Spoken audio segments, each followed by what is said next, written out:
O crepúsculo de inverno descia lentamente sobre a pequena cidade histórica, envolvendo as ruas de paralelepípedo em uma manta dourada que fazia janelas coloniais brilharem como joias antigas. O aroma de jasmim e café recém-torrado flutuava no ar, misturando-se com o som distante de sinos da igreja matriz que ecoavam através dos séculos de memórias gravadas nas pedras centenárias. No coração da praça principal, onde uma fonte de mármore sussurrava melodias aquáticas desde os tempos imperiais, uma jovem mulher de 29 anos empurrava delicadamente o balanço onde sua filha balançava as perninhas, rindo com aquela pureza cristalina que apenas as crianças possuem. Beatriz, com seus cabelos negros presos em um coque despretensioso e as mãos calejadas de tanto trabalho, observava como os olhos castanhos de sua pequena Laura brilhavam de alegria pura. Aos 5 anos, Laura era o sol que iluminava cada amanhecer cinzento na vida de Beatriz, a razão pela qual suportava jornadas de 16 horas na confeitaria familiar do centro histórico, onde o aroma de pão doce e brigadeiro se misturava com conversas apressadas de clientes que mal olhavam para o seu rosto. Todos os dias, Beatriz acordava às 4 da manhã para preparar os doces artesanais que eram famosos na região.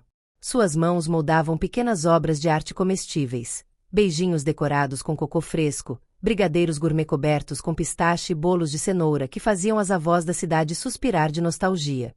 Às 3 da tarde, largava tudo para correr até a Escola Municipal Santos Dumont, onde esperava ansiosamente ver o rostinho de Laura aparecer entre as outras crianças. Estes momentos na praça eram seu santuário pessoal, o único lugar onde conseguia esquecer as contas atrasadas, as noites mal dormidas e o medo constante de não ser suficientemente forte para dar à sua filha tudo aquilo que ela merecia. Mas por trás daquela fachada de mãe guerreira que Beatriz havia construído com tanto esforço, escondiam-se feridas que jamais cicatrizaram completamente. Sua infância havia sido uma sucessão de lares temporários e corações partidos. Primeiro, o Lar São José, uma instituição que cheirava álcool em gel e onde os dormitórios ecoavam com soluços silenciosos de crianças que sonhavam com famílias que talvez nunca viriam. Depois, uma série de famílias adotivas bem intencionadas mas que nunca conseguiram preencher o vazio que crescia como uma planta selvagem em seu peito. Até que aos 7 anos, Beatriz encontrou algo que nunca havia experimentado antes: o amor incondicional. Conceição era uma mulher de 45 anos, cabelos cor de mel e mãos que cheiravam a baunilha e canela. Vivia em uma casa azul celeste no final da Rua das Flores, cercada por canteiros de rosas e uma horta onde cultivava temperos que transformavam refeições simples em banquetes sensoriais. Durante 2 anos mágicos, Beatriz conheceu o que significava ter um lar de verdade. Conceição lhe ensinou a fazer cocada de cocô fresco, a plantar mudas de manjericão em vasinhos coloridos e a ler histórias de princesas que não precisavam de príncipes para serem felizes. À noite, quando os pesadelos visitavam Beatriz, Conceição sentava na beirada de sua cama e cantava cantigas de roda até que o medo se transformasse em sonhos de algodão doce. Mas então, como todas as coisas boas na vida de Beatriz, aquela felicidade se despedaçou sem aviso. Um dia, Conceição simplesmente não conseguiu mais levantar da cama. A depressão havia chegado como uma tempestade silenciosa após a morte súbita de seu marido Joaquim, um homem gentil que consertava relógios antigos e que tinha morrido de infarto aos 52 anos. Conceição passou semanas inteiras trancada no quarto, enquanto Beatriz preparava sopas de pacotinho e se esforçava para ser a filha perfeita que talvez pudesse curar a tristeza de sua mãe adotiva. Mas as forças de Conceição se esgotaram, e numa manhã chuvosa de março, os assistentes sociais vieram buscar Beatriz com promessas de que seria apenas temporário, até que Conceição se recuperasse.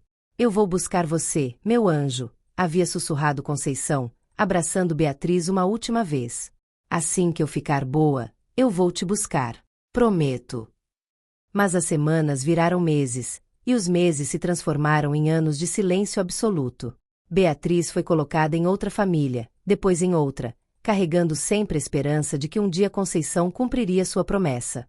Mas esse dia nunca chegou, deixando-a com a convicção dolorosa de que não era digna de ser amada para sempre. Naquela tarde de junho, enquanto Laura brincava no balanço e o sino da igreja marcava 6 horas, uma figura solitária observava de longe, escondida atrás de uma coluna de mármore da fonte central.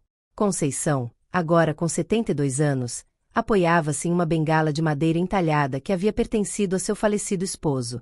Seus cabelos, antes mel dourado, agora eram brancos como a espuma do mar, e suas mãos, que um dia cheiravam a baunilha, agora tremiam levemente devido a medicamentos para o coração. Sua roupa simples mas limpa, uma blusa floral azul e uma saia marrom, contava a história de alguém que havia conhecido dias melhores mas que mantinha sua dignidade intacta. Conceição havia retornado àquela cidade depois de 20 anos de autoexílio emocional. O diagnóstico recente de insuficiência cardíaca havia lhe dado uma nova perspectiva sobre o tempo que lhe restava na Terra. Não podia mais fugir dos fantasmas do passado. Era hora de enfrentar o maior erro de sua vida, ter deixado Beatriz partir sem lutar por ela. As lembranças a assaltavam como ondas em maré alta. Lembrava perfeitamente do dia em que Beatriz chegou à sua casa, uma garotinha de 7 anos com olhos castanhos cheios de desconfiança, mas também de uma esperança tímida que partia o coração. Conceição havia acabado de perder Joaquim e pensou que cuidar da menina a ajudaria a lidar com a própria dor. E por um tempo precioso, funcionou como mágica. Beatriz encheu a casa silenciosa de risas, perguntas infinitas e aquela energia vital que apenas as crianças possuem. Conceição lhe ensinou a fazer bolinhos de chuva nas tardes de domingo, a regar as plantas do jardim cantando músicas inventadas, e a descobrir constelações nas noites estreladas do interior. Beatriz a chamava de Mamãe Conceição e se aninhava contra ela durante as tempestades, criando uma intimidade que Conceição nunca havia experimentado, nem mesmo com Joaquim. Foram os 2 anos mais plenos de sua vida inteira. Mas quando a depressão chegou, veio acompanhada de uma culpa esmagadora. Conceição começou a acreditar que não merecia ser feliz enquanto Joaquim jazia morto no cemitério municipal. As noites se tornaram prisões de insônia e lágrimas silenciosas, enquanto Beatriz dormia no quarto ao lado, sem saber que sua mãe adotiva estava se afogando em oceanos de tristeza. Uma manhã, quando viu Beatriz tentando preparar café da manhã com suas mãozinhas de criança, Conceição tomou a decisão mais corajosa e mais covarde de sua vida. Ligou para os serviços sociais, convencida de que uma mãe quebrada não poderia criar uma filha inteira. Prometeu buscar Beatriz quando estivesse melhor, quando conseguisse voltar a ser a mãe que a menina merecia. Mas os meses se arrastaram como séculos. Cada vez que Conceição reunia coragem para ligar para o orfanato, uma voz cruel em sua cabeça sussurrava que Beatriz estava melhor sem ela, que já havia encontrado uma família real, uma mãe que não a abandonaria na primeira dificuldade. Os anos passaram, e a culpa cresceu como uma erva daninha, espalhando-se por cada canto de sua alma até que a própria vergonha se tornou uma prisão. Conceição se convenceu de que era tarde demais, que Beatriz a odiaria por ter quebrado a promessa mais importante de suas vidas. Agora, observando aquela jovem mulher empurrando o balanço de sua filha, Conceição sentiu que seu coração doente quase parava. Havia reconhecido Beatriz imediatamente, apesar dos anos que se passaram. Os mesmos olhos castanhos expressivos, a mesma forma delicada de inclinar a cabeça quando prestava atenção, o mesmo sorriso que iluminava tudo ao redor. A praça havia se transformado em um palco onde 2 mundos se encontravam sem saber. De um lado, Beatriz, que havia construído uma vida baseada na independência absoluta e no amor protetor por sua filha, sem jamais permitir-se depender completamente de alguém novamente. Do outro, Conceição, carregando 20 anos de arrependimento que havia se cristalizado em uma dor física que literalmente estava matando seu coração. O sol começou sua descida final, tingindo o céu com tons de rosa e lilás que se refletiam nas águas da fonte centenária. Beatriz olhou para o relógio de pulso que havia herdado de uma das famílias adotivas e percebeu que era hora de ir para casa preparar o jantar. Vamos, meu amor, disse para Laura com aquela voz carinhosa que reservava apenas para ela. Vamos para casa fazer nossa janta especial. Enquanto ajudava Laura a descer do balanço e arrumava a pequena mochila cor-de-rosa, Beatriz sentiu uma sensação estranha, como se alguém a estivesse observando com intensidade. Seus olhos se dirigiram instintivamente em direção à fonte onde Conceição permanecia imóvel, escondida atrás da coluna de mármore, tentando decidir se deveria se aproximar ou fugir mais uma vez. Por um momento eterno, seus olhares se cruzaram através da distância dourada do entardecer. Conceição sentiu que o mundo inteiro parava de girar. Os olhos de Beatriz, agora de mulher adulta mas mantendo a mesma profundidade emocional que lembrava, a fitaram com uma expressão de reconhecimento confuso. Beatriz franziu levemente a testa, sentindo um eco distante em seu peito, aquela sensação inexplicável de déjà vu que às vezes nos atinge sem aviso prévio. Havia algo na forma como aquela senhora observava, algo que despertava memórias enterradas nos cantos mais fundos de sua infância. Mas Laura puxou sua mão, ansiosa para chegar em casa e assistir aos seus desenhos favoritos, e o momento se quebrou como uma bolha de sabão frágil. Beatriz se afastou da praça segurando a mão de sua filha, sem saber que havia estado a poucos metros da única pessoa que realmente havia sido uma mãe para ela.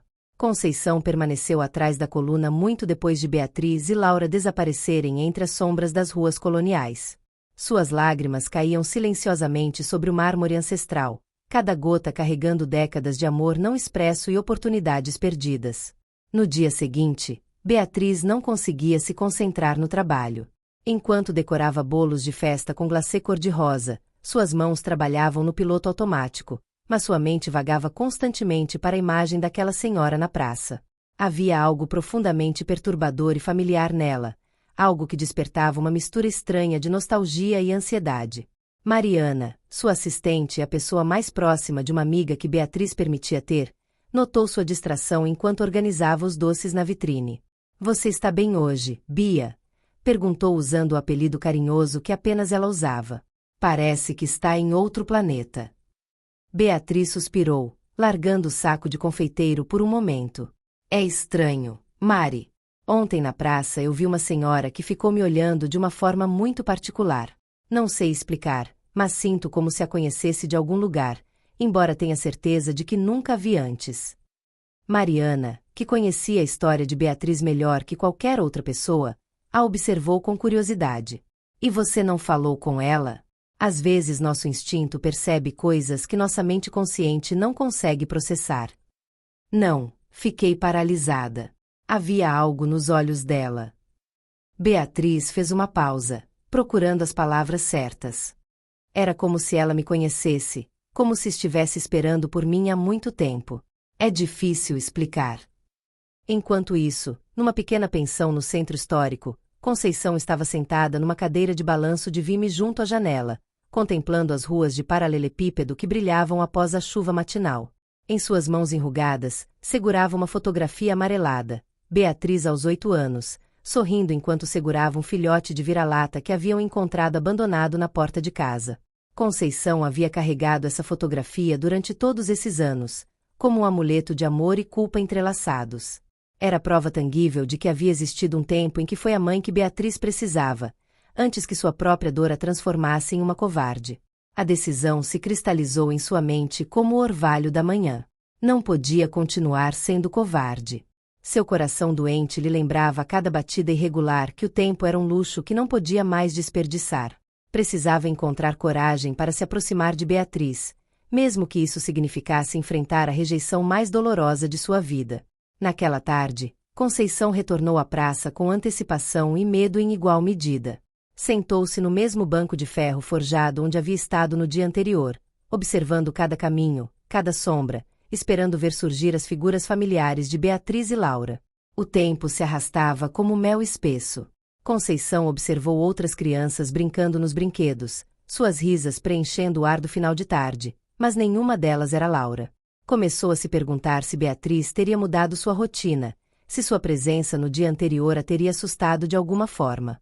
Exatamente quando o sino da igreja marcava 6 horas, Beatriz apareceu pela rua principal, segurando a mão de Laura e conversando animadamente com ela sobre seu dia na escola. Conceição sentiu seu coração acelerar tanto que temeu que pudesse denunciá-la.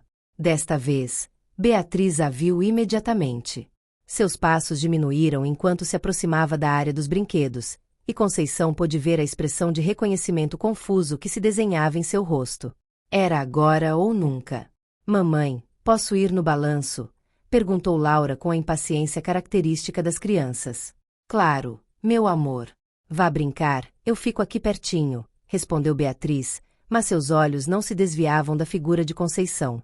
Como se uma força invisível a guiasse, Beatriz começou a caminhar lentamente em direção ao banco onde Conceição esperava. Cada passo a aproximava não apenas fisicamente, mas também de um reencontro com uma parte de seu passado que havia acreditado perdida para sempre. Conceição se levantou com dificuldade, apoiando-se em sua bengala. Suas mãos tremiam ligeiramente, mas seus olhos brilhavam com uma mistura de esperança e terror que a fazia parecer muito mais frágil que seus 72 anos. "Com licença", disse Beatriz quando estava próxima o suficiente para ver as linhas de expressão no rosto de Conceição. "A senhora. Nós nos conhecemos? Tenho uma sensação estranha de que..." Conceição sentiu que as palavras se engasgavam em sua garganta. Havia ensaiado esse momento milhares de vezes em sua mente, mas agora que estava realmente acontecendo, todas as frases preparadas desapareceram como fumaça. Beatriz, sussurrou com voz quebrada, e essa única palavra mudou tudo. Beatriz ficou imóvel, como se tivesse visto um fantasma. O som de seu nome pronunciado com aquela entonação particular despertou uma avalanche de lembranças que haviam estado adormecidas por 20 anos.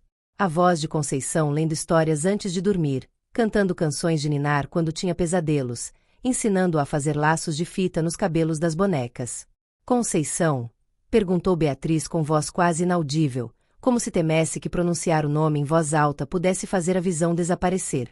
Conceição assentiu, as lágrimas escorrendo livremente por suas bochechas marcadas pelo tempo. Sim, minha menina.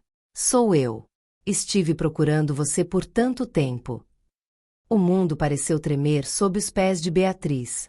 Todas as perguntas sem resposta de sua infância, todos os porquês que haviam atormentado suas noites de adolescente, todos os momentos em que havia procurado desesperadamente o rosto de Conceição entre desconhecidos na rua, se aglomeraram em sua mente como uma enxurrada imparável. Por quê? Foi tudo que conseguiu articular, mas essa palavra continha décadas de dor, confusão e amor não correspondido. Conceição estendeu uma mão trêmula em direção a Beatriz, mas parou no meio do caminho, sem se atrever a tocá-la. Porque fui uma covarde. Porque permiti que minha dor fosse mais importante que sua necessidade de ter uma mãe. Porque acreditei que você estaria melhor sem mim, e me enganei terrivelmente. Nesse momento, Laura se aproximou correndo, com as bochechas rosadas pelo exercício e um sorriso radiante no rosto. Mamãe, quem é a senhora? Perguntou com a curiosidade natural das crianças, olhando alternadamente para Beatriz e Conceição. Beatriz olhou para sua filha, depois para Conceição, e sentiu que seu coração se partia e se curava ao mesmo tempo. Laura, disse com voz suave mas carregada de emoção, quero que você conheça Conceição. Ela é muito especial para mim. Conceição se abaixou com dificuldade até ficar na altura de Laura, e a menina pôde ver que seus olhos tinham a mesma cor-mel dos sonhos mais bonitos que já havia tido. Olá, Laura, disse Conceição com um sorriso que transformou completamente seu rosto. Você é igualzinha à sua mãe quando ela tinha sua idade. Laura inclinou a cabeça, estudando Conceição com aquela intensidade particular que as crianças têm. Você conheceu minha mamãe quando ela era pequenina como eu. Sim, eu a conheci. E a amei muito, muito. Conceição olhou para Beatriz por cima da cabeça de Laura. E nunca parei de amá-la, nem um único dia. Beatriz sentiu que as lágrimas ameaçavam transbordar. Parte dela queria gritar, exigir explicações, reprovar anos de abandono e promessas quebradas. Mas outra parte, a parte que havia sido uma menina de 8 anos desesperadamente apaixonada pela mulher que a havia feito sentir amada pela primeira vez, só queria abraçar Conceição e nunca mais soltá-la. Por que agora? Perguntou Beatriz, sua voz tremendo com emoções contidas. Por que depois de todos esses anos? Conceição se levantou lentamente, sua bengala rangendo sob seu peso. Porque estou morrendo, Beatriz. Meu coração está falhando, e não posso partir sem pedir seu perdão. Sem dizer que fui a pior mãe do mundo, mas que durante o tempo em que você esteve comigo, foi a coisa mais importante da minha vida. O impacto das palavras de Conceição atingiu Beatriz como uma onda gelada. A morte, essa realidade que sempre parecia distante quando se é jovem, de repente se materializou diante dela como uma possibilidade iminente e terrível. Não diga isso, sussurrou Beatriz. Você não pode vir aqui, depois de tanto tempo, só para me dizer que está morrendo. Você tem razão, admitiu Conceição. Vim aqui sendo egoísta mais uma vez. Vim para minha própria paz mental, não para a sua. Mas agora que te vejo, agora que vejo Laura, percebo que talvez eu possa tentar compensar você de alguma forma. Laura, que havia estado ouvindo a conversa com a seriedade das crianças que intuem que algo importante está acontecendo, tomou a mão livre de Conceição com naturalidade. Você é como uma vovó para minha mamãe? Perguntou com inocência. Conceição olhou para a pequena mão que segurava a sua e sentiu que seu coração partido começava a bater com um ritmo diferente, mais esperançoso. Eu gostaria de ser, disse em voz baixa, olhando para Beatriz com olhos suplicantes. Se sua mamãe me deixar. Beatriz observou a cena diante dela. A mulher que havia sido sua salvação e sua perdição, segurando a mão da menina que era toda sua vida. Era como se o passado e o presente tivessem se encontrado num ponto impossível do tempo, criando uma oportunidade que não deveria existir mas que estava ali, real e palpável. Não sei se consigo perdoar você, disse Beatriz com honestidade brutal. Não sei se posso confiar em você de novo. Não espero que faça isso, respondeu Conceição. Só espero que me permita tentar ser digna de uma segunda chance. As três ficaram ali paradas na praça, cercadas pelo som do vento entre as folhas e pelas risas distantes de outras crianças. O futuro se estendia diante delas como um caminho não mapeado, cheio de possibilidades tanto belas quanto assustadoras. Beatriz olhou nos olhos mel de Conceição, aqueles olhos que havia procurado em cada rosto maternal durante anos, e tomou a decisão mais difícil de sua vida adulta. Podemos tentar, disse finalmente. Mas tem que ser diferente desta vez. Laura não pode sair machucada. Conceição assentiu vigorosamente, as lágrimas se renovando em suas bochechas. Prometo que antes de machucar essa menina, eu iria embora para sempre. Promessas se quebram, disse Beatriz com uma dureza nascida da experiência. Ações perduram. Então deixe-me provar com ações, sussurrou Conceição. E assim, numa praça banhada pela luz dourada do final de tarde, 3 gerações de mulheres começaram a tecer os fios de uma história que havia sido cortada abruptamente 20 anos antes. Não seria fácil, e o caminho estaria cheio de obstáculos criados por anos de dor e desconfiança.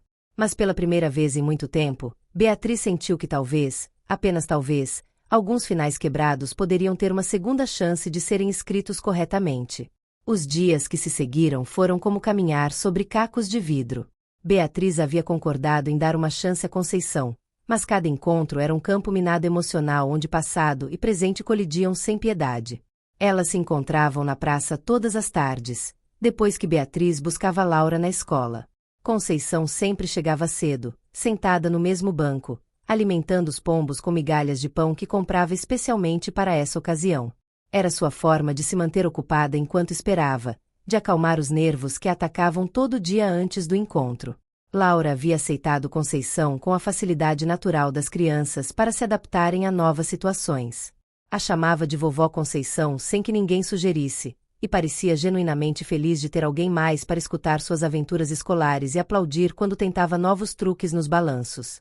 Para Beatriz, no entanto, cada conversa com Conceição era como abrir feridas que havia acreditado cicatrizadas. Uma tarde, enquanto Laura brincava com outras crianças no trepa-trepa, Conceição mostrou uma pequena caixa de metal que havia trazido consigo. Guardei algumas coisas suas, disse Conceição com voz hesitante. Pensei que talvez você gostaria de vê-las. Beatriz abriu a caixa com mãos trêmulas e encontrou tesouros de sua infância que havia acreditado perdidos para sempre. Uma pulseira de miçangas coloridas que havia feito numa aula de artesanato, um dentinho de leite embrulhado em papel de seda, uma cartinha que havia escrito para a fada do dente e que Conceição havia guardado em vez de colocar embaixo do travesseiro. Nunca me desfiz de nada, explicou Conceição enquanto Beatriz examinava cada objeto com lágrimas nos olhos. Era tudo o que eu tinha de você. Por que guardou tudo isso se ia me abandonar? Perguntou Beatriz, sua voz carregada de dor. Porque nunca quis abandonar você, respondeu Conceição. Eu queria que te levassem temporariamente, até que eu pudesse me recuperar. Mas quando finalmente reuni forças para procurar você, já havia sido adotada por outra família. Os assistentes sociais me disseram que você estava feliz, que tinha uma nova vida, e achei que seria cruel interromper essa felicidade. Beatriz fechou os olhos, sentindo que anos de ressentimento começavam a se transformar em algo mais complexo, algo que não conseguia definir facilmente como amor ou ódio. Nunca fui completamente feliz em nenhum outro lugar, admitiu em voz baixa. Sempre senti que faltava alguma coisa, que havia perdido a única mãe de verdade que tive. Conceição estendeu sua mão e, pela primeira vez em 20 anos, Beatriz a segurou. Uma semana depois, Conceição desmaiou na praça enquanto empurrava Laura no balanço. Beatriz correu até ela, seu coração batendo em pânico enquanto Conceição lutava para respirar, seu rosto pálido como porcelana. Na sala de emergência do hospital municipal, Enquanto os médicos examinavam Conceição, Beatriz percebeu que a possibilidade de perdê-la novamente havia se tornado terrivelmente real. Sofá se aconchegou contra ela nas cadeiras de plástico azul da sala de espera, perguntando repetidamente se a vovó Conceição ficaria bem. O Dr. Silva, um homem de meia-idade com olhos gentis por trás de óculos grossos, finalmente saiu para falar com elas. A condição cardíaca dela é mais grave do que imaginávamos, explicou com a suavidade profissional que os médicos usam para dar más notícias. Ela precisa de cirurgia, mas existe um risco considerável dada a idade dela. Beatriz sentiu que o mundo desmoronava ao seu redor. Justo quando havia começado a imaginar um futuro com Conceição nele, a possibilidade desse futuro se desvanecia como fumaça. Quanto tempo ela tem se não operar? Perguntou, embora temesse a resposta. Talvez alguns meses, possivelmente menos. Naquela noite, depois que Laura adormeceu, Beatriz se sentou ao lado da cama do hospital onde Conceição descansava conectada a monitores que emitiam bips constantes. A morfina havia aliviado sua dor, mas também a havia mergulhado num sono profundo do qual acordava esporadicamente. Beatriz, murmurou Conceição durante um desses momentos de lucidez. Você está aí? Estou aqui, respondeu Beatriz, segurando sua mão. Não vou sair daqui. Quero que você saiba, disse Conceição com esforço, que essas últimas semanas com você foram as mais felizes que tive desde que você era menina. Não me arrependo de ter vindo te procurar. Eu também não, admitiu Beatriz, surpreendendo-se com a verdade de suas palavras. Conceição sorriu fracamente. Você vai cuidar para que Laura se lembre de mim? Ela não vai precisar se lembrar de você, disse Beatriz firmemente. Porque você vai operar e vai conhecer seus bisnetos algum dia. Conceição apertou sua mão com mais força do que parecia possível dada sua condição. Você está me dando uma razão para lutar? Estou te dando todas as razões para lutar. A cirurgia foi marcada para sexta-feira de manhã. Beatriz tirou folga na confeitaria, algo que não podia se permitir financeiramente, mas que era absolutamente necessário emocionalmente. Mariana se ofereceu para cuidar de Laura, mas a menina insistiu em ir ao hospital para dar sorte para vovó Conceição. Na sala de espera, Beatriz refletiu sobre a estranha ironia da vida. Havia passado anos odiando Conceição por abandoná-la, e agora se encontrava implorando a qualquer Deus que estivesse ouvindo para permitir que ela ficasse. A operação durou 6 horas. 6 horas durante as quais Beatriz mediu sua vida nos passos que dava de uma ponta a outra da sala de espera, nas xícaras de café que bebia sem saborear, nas vezes que Laura perguntou à vovó Conceição já saiu. Quando o Dr. Silva finalmente apareceu com seu uniforme cirúrgico, Beatriz não conseguiu ler sua expressão. Seu coração parou até que viu o pequeno sorriso que se desenhava nos cantos de seus lábios. A cirurgia foi um sucesso, anunciou. Ela vai precisar de tempo para se recuperar, mas o coração dela está funcionando muito melhor. Beatriz se deixou cair numa cadeira, sentindo que todos os músculos de seu corpo relaxavam pela primeira vez em dias. Laura saltou de alegria, gritando que a vovó Conceição ia ficar boa. Durante as semanas de recuperação que se seguiram, algo extraordinário começou a acontecer. Beatriz se encontrou cuidando de Conceição com uma naturalidade que a surpreendia, como se os anos de separação nunca tivessem existido. Levava-lhe caldos caseiros do restaurante favorito de Conceição, lia livros em voz alta durante as tardes chuvosas, e adormecia na cadeira ao lado de sua cama quando as noites se tornavam longas demais. Conceição, por sua parte, se tornou a avó que Laura nunca havia tido e que Beatriz havia sonhado para sua filha.